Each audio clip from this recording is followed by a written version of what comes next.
Very big story here in Panther Country as we're going to talk about the legal process here. Matt Fleischman is in the house. Appreciate it this morning, sir. Always a pleasure. No surprise here with what's happened here with Hardy. The team had really no other choice than to have him just kind of get away from the public light. You can't have him on the field.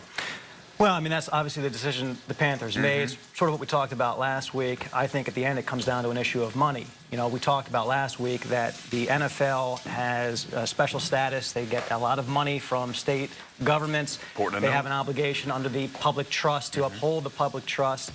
In this situation, they feel like having at least in district court in front of a judge, a convicted abuser, not on their team. Walk us through, just quickly on that, he was convicted by a judge. Now he gets a jury trial. A lot of folks are wondering how that works. What do you know about that process? And you know, some people are like, why is it a judge once and now it's a jury the second time? Talk about that. So the conviction took place in in district court. Okay, and so you have two levels. You have district court and superior court. In district court, most cases are heard in front of a judge. If you are convicted in front of a judge, you have an absolute right to appeal that, to have a jury trial. And what do you think will happen? Is there, across the board, if you look at cases and study those, is there a big difference between what the judge usually renders a decision and what the jury comes up with? Typically getting a conviction in front of a jury is more difficult. Judges are obviously much more familiar. They see these cases day in and day out. Juries typically do not. That's the whole point. So the prosecution has a high burden beyond a reasonable doubt, and you have to convince that jury.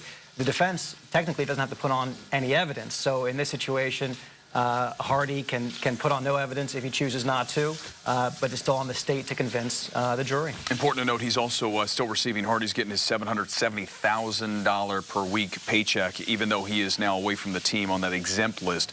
Tony Stewart, he's back in a car. Some folks are Chuck Rhodes, obviously does traffic here for us, is wondering, why is Tony Stewart in a car? If you want to, compare and contrast to the situation with the NFL, why is he still driving when he's got this case where he, his car ran over a fellow driver? He's still out on the track. Why isn't he suspended indefinitely from NASCAR? What do you say to that? I think it's a legitimate point, but you have, I think, the video in that one arguably shows more of an accident versus an intentional act under a criminal case. Whether he should be taken off the track, I'll have to leave that to NASCAR.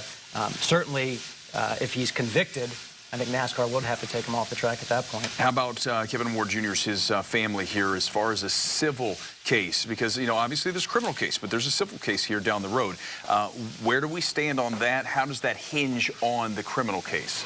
That's a very good question. So what I tell people all the time is that the criminal case has nothing to do with any type of a civil case. Everybody remembers the O.J. Simpson case years ago. Found not guilty in the criminal case, but found guilty or found responsible in the civil case. Never paid any money on that, by the way. But the criminal case has nothing to do with the civil case. So they have options, albeit they are quite limited. There are limits when you are an athlete. You have a sort of an implied consent, and there is an assumption of risk. But that's, certainly for another day. Matt Fleischman joining us as he does each and every Thursday. Appreciate the legal insight. Thank you, sir. Send it over to Paige. Thank you, gentlemen. So the expectations of romantic